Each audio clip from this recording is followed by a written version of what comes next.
Hey brother, welcome back. Hey, would you take a deep breath for me? Right here, right now. And maybe for this one, find a quiet place on your own. Okay, so if you've got a mirror handy or a front-facing camera on your phone, I want you to have a look into it. Go ahead. Take a good look. Don't look at your hairline. Look past the flaws and avoid those grooming checks. I want you to have a look in those eyes of yours. See that man staring back? That's you. That's the man you've lived with your entire life. That's the man you've built and broken and tried to rebuild again. And if you're anything like me, that man in the mirror has seen some things. He's done some things, and he regrets some things. That man in the mirror has carried things that don't show up in the reflection, but they feel heavy every single day. And sometimes, no matter how much time passes by, we struggle to forgive that man.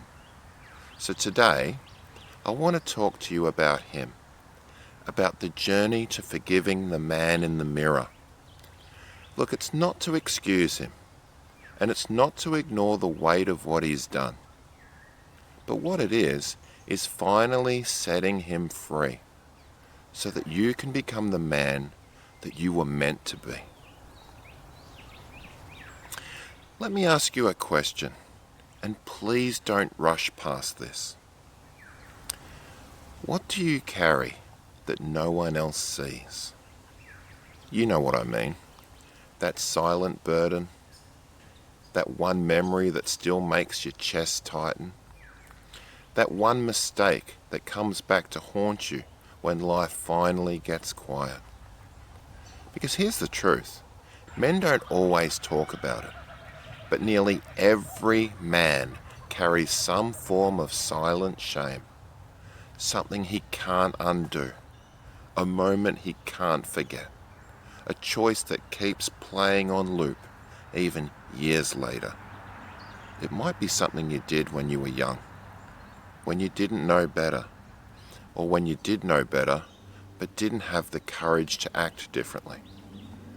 It might be something you didn't do, someone you didn't protect, words you didn't say when you should have, time you lost and can't get back.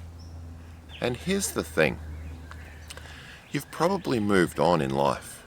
You've got a job, maybe a family, people who love you, a calendar full of responsibility. But when you look in the mirror, that old shame still lingers, doesn't it?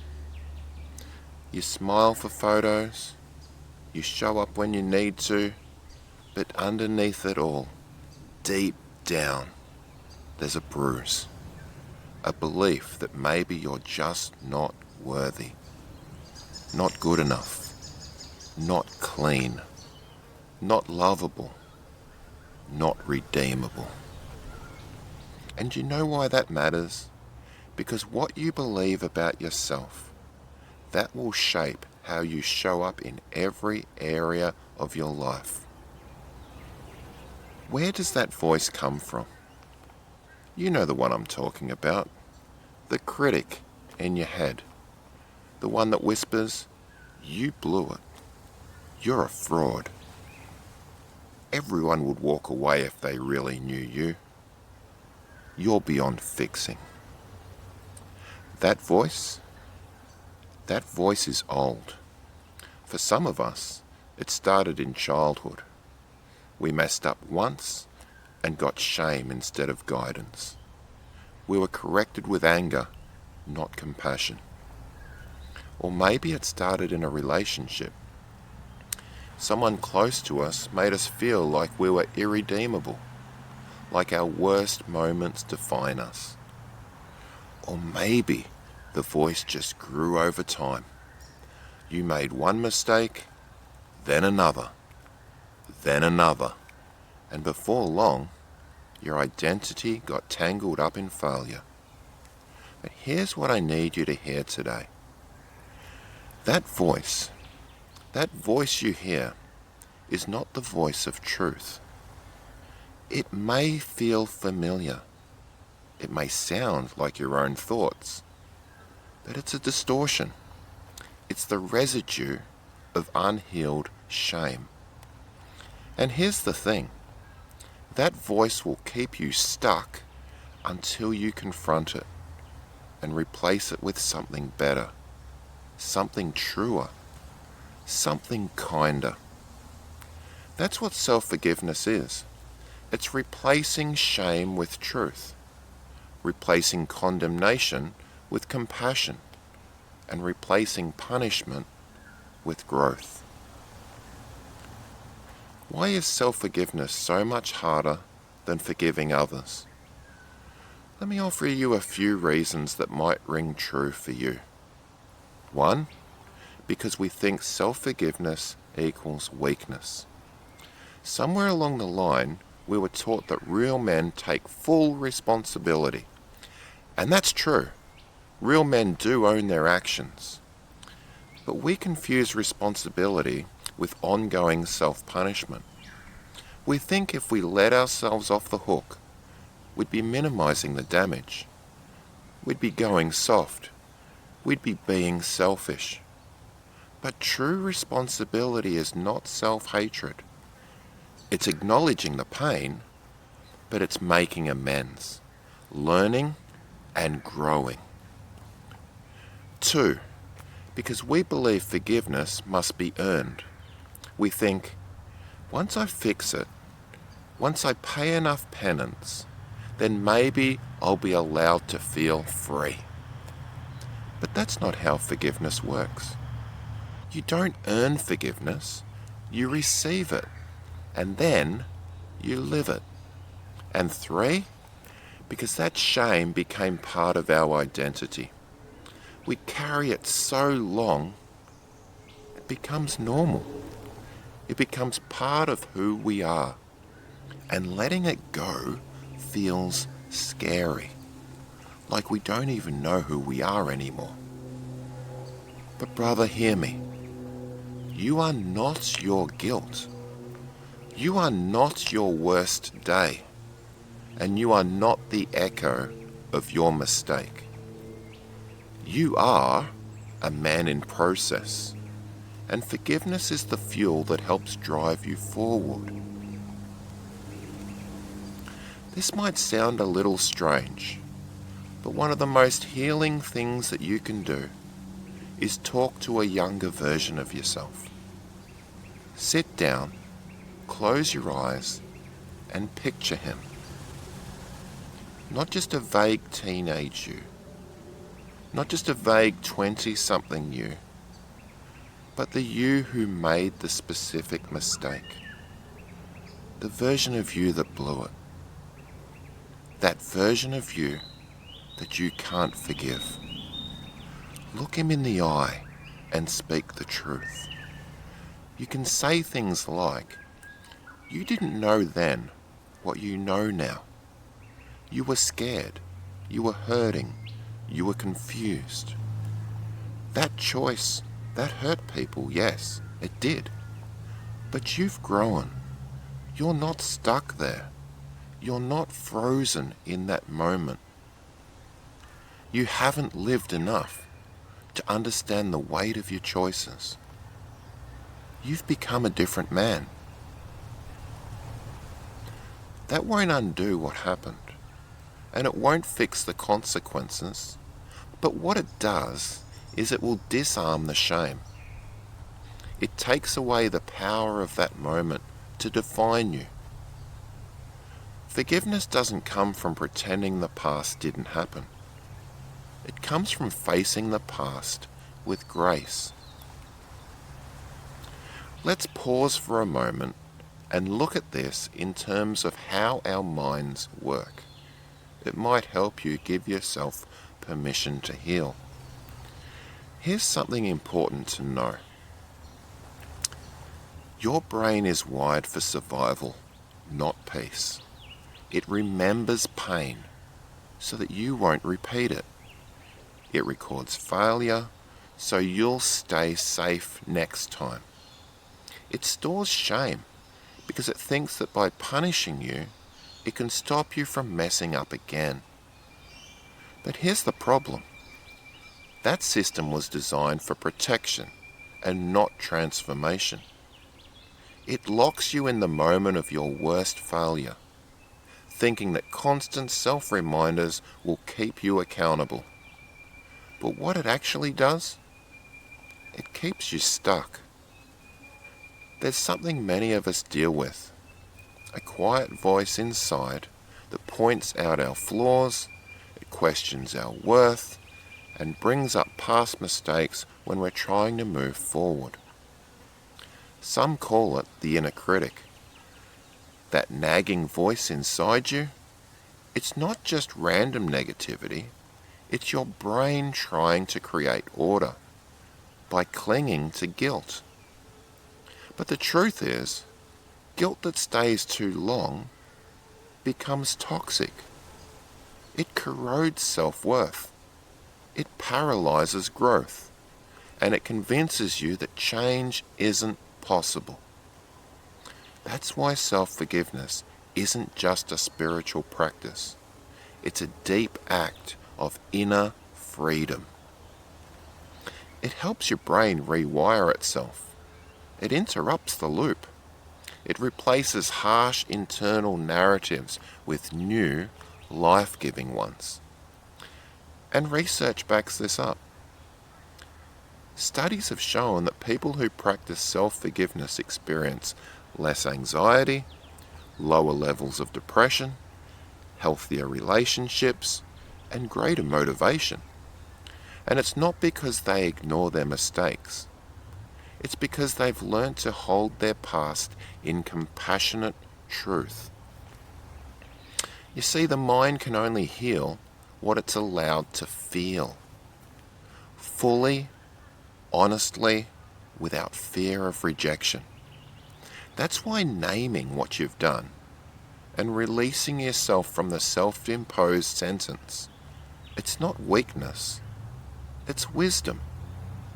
So if your brain is wired for survival, then self-forgiveness is how you teach it to live. To stop flinching every time a memory surfaces.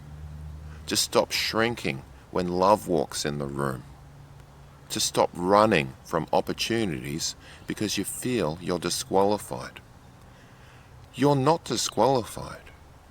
You're just carrying a story that needs rewriting. And your mind, like your heart, it can be renewed. So take a breath, a real one. Let go of the inner critic and invite a kinder narrator. Because the story of your life is still being written, and grace wants the pen back. There was once a blacksmith who lived in a quiet mountain village. He was known for his strength and respected for his work. His blades were clean, his tools were trusted, and his forge burned steady. But one winter, the storms were cruel. Food was short, and desperation whispered louder than wisdom. He sold a tool he knew wasn't ready. Flawed, unfinished, he needed the coin. And it broke. A farmer's wagon collapsed on a narrow pass. Livestock were lost. Provisions were spoiled. And just like that, the whispers started. He tried to make it right. Apologies, repairs, even offered his work for free. But trust, once cracked, doesn't mend easily. The village turned cold, and so did he. He kept working, but not for the village anymore. He worked for the voice in his own head. Every morning before dawn, he lit the forge, hammered steel until his arms burnt, not to build, but to punish.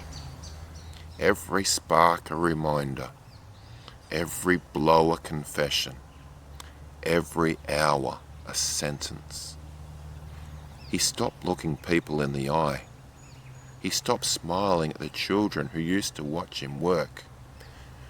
And even when others began to whisper again, "He's made things right," he didn't believe them because he hadn't forgiven himself. Then, one morning, a boy wandered into the shop, not for a tool and not for a sword, just curiosity. "Is it true you made the mayor's gate?" the boy asked. The blacksmith nodded. "And the weather vane on the chapel?" Another nod. The boy's eyes lit up. "I want to build things like that someday." Then he pointed to the corner of the shop, to an old, darkened anvil, battered, burnt, heavy.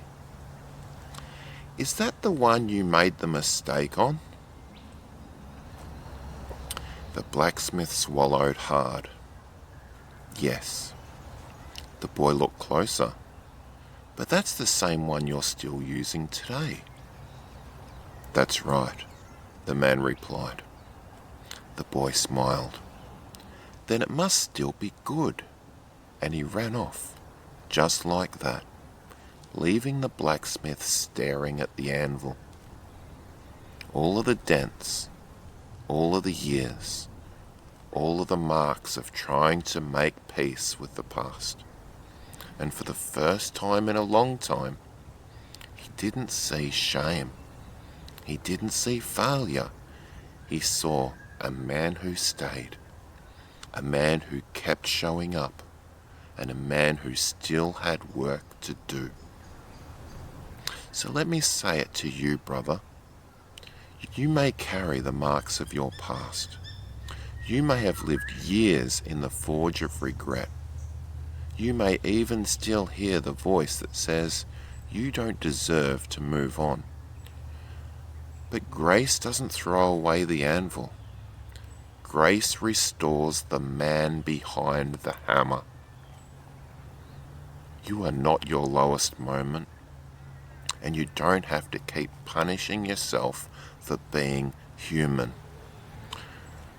You've got work to do, good work, and the forge isn't done with you yet.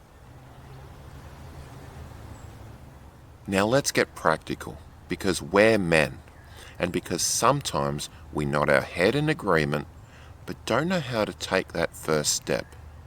So here are 4 steps I want you to walk through, not as a formula, but as a framework, a process of healing.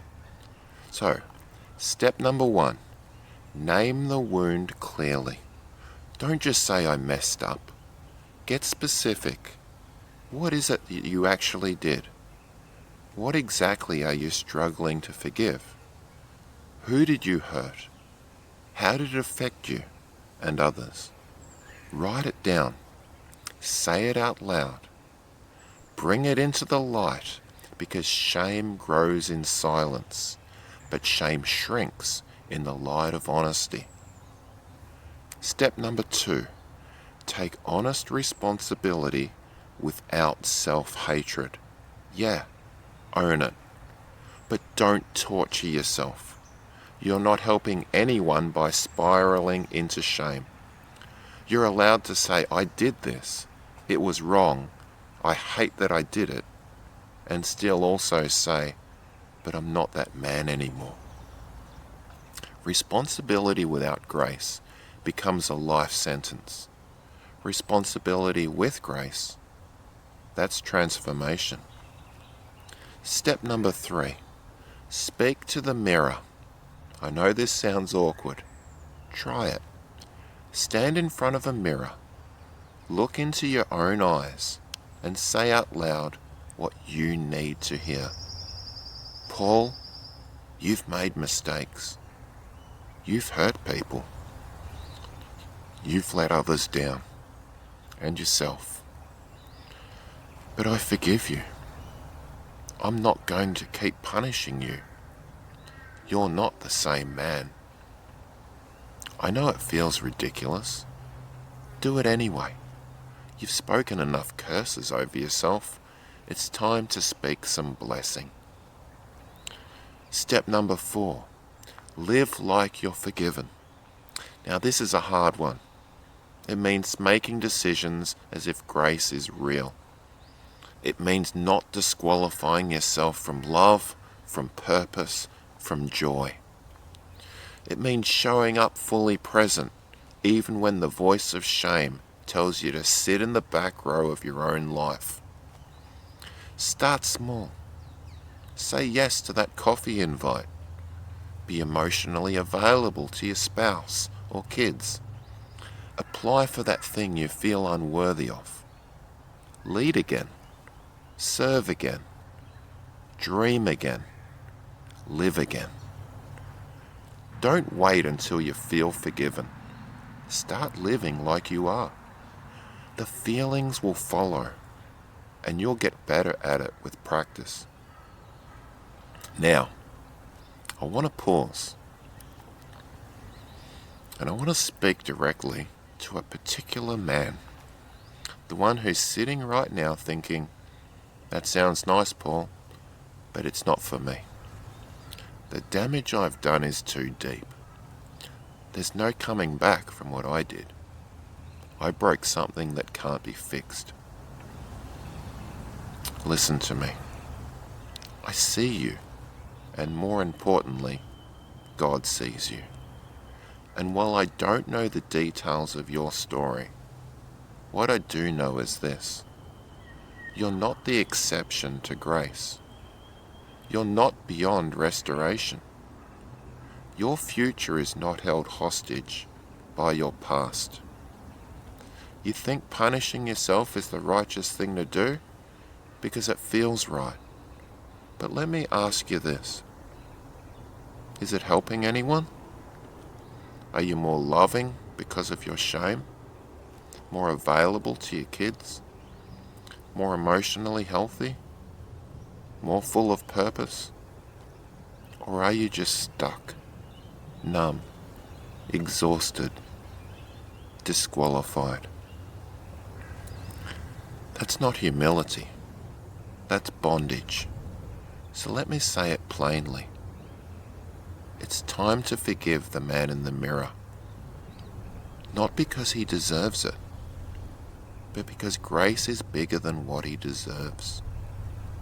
And because God still has work for that man to do. There's a story in the Bible that speaks to me time and again when I wrestle with guilt and self-forgiveness. It's the story of Peter, the leader of Jesus' 12 disciples. Peter wasn't just any disciple. He was the guy, the one who walked on water, the one who declared Jesus the Son of God, the one who said, even if everyone else abandons you, I won't. And yet, when the pressure hit, when fear crept in, Peter denied even knowing Jesus. Not once, not twice, 3 times on the same night.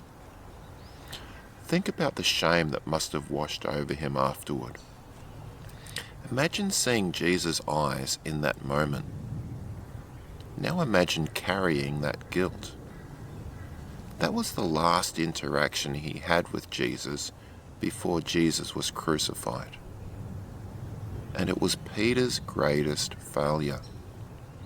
And Peter, like many of us, he probably figured he was done. Too far gone, no way back. But Jesus didn't leave him there. After the resurrection, in one of the most beautiful scenes in all of the Bible, Jesus finds Peter. Not to shame him, not to give him the cold shoulder, not to make him grovel, but to cook him breakfast, a fire on the beach, fish sizzling, warm bread. No performance, just presence.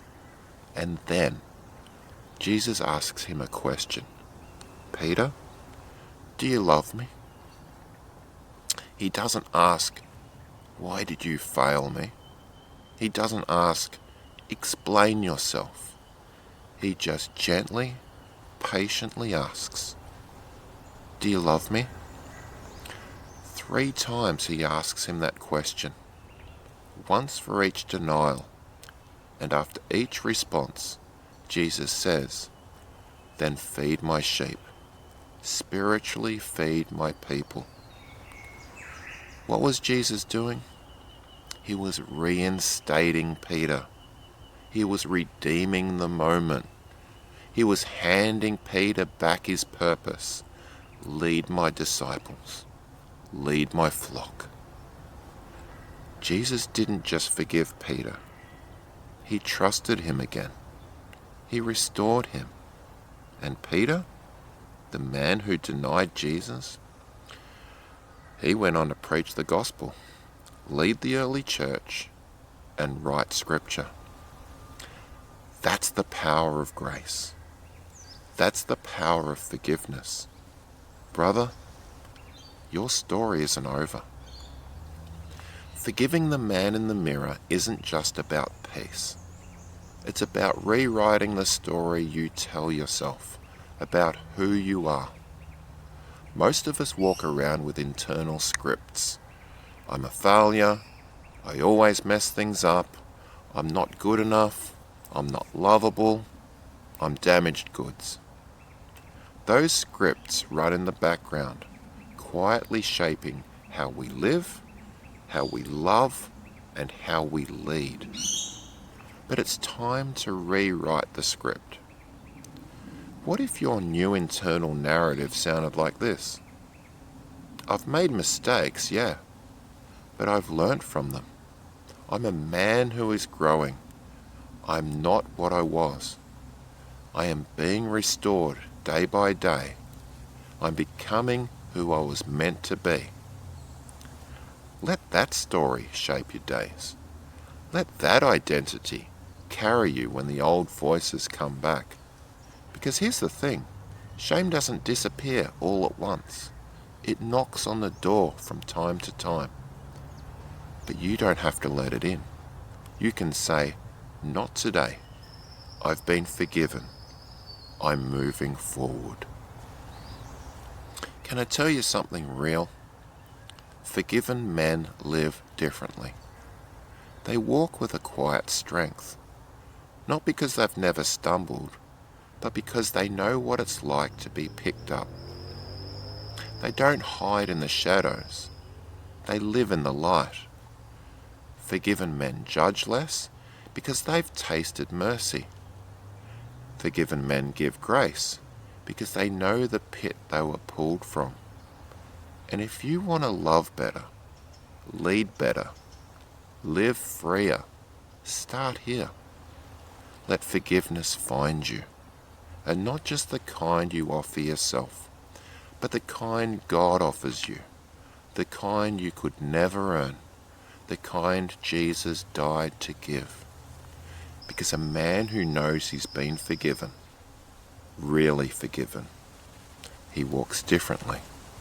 He loves deeper. He leads stronger. And lives from grace, not chasing approval, but anchored in mercy. Before we finish, can I ask you to do something one more time? Find that mirror once again, or pull up the camera in your phone and look at that person again. Now, breathe. Slow, steady, deep. And for a moment, let the shame roll off your shoulders. You were never meant to carry it forever. Speak these words out loud to yourself, even if your voice trembles, even if you feel unworthy. I forgive you. You are not the man you used to be. You've carried this weight long enough. God's grace is bigger than your failure. It's time to live free. Now, let your shoulders fall. Let your chest open. Let your jaw soften. Take the hand of that man in the mirror. Lead him out of the prison cell he's been in. Open the door wide. Let the light spill in and walk him out into freedom. And as you go forward, don't look back to find your shame. Look back only to remember how far grace has brought you. Because that man in the mirror, he's been set free. And free men live differently. I'm Paul, and this is Paul on Purpose.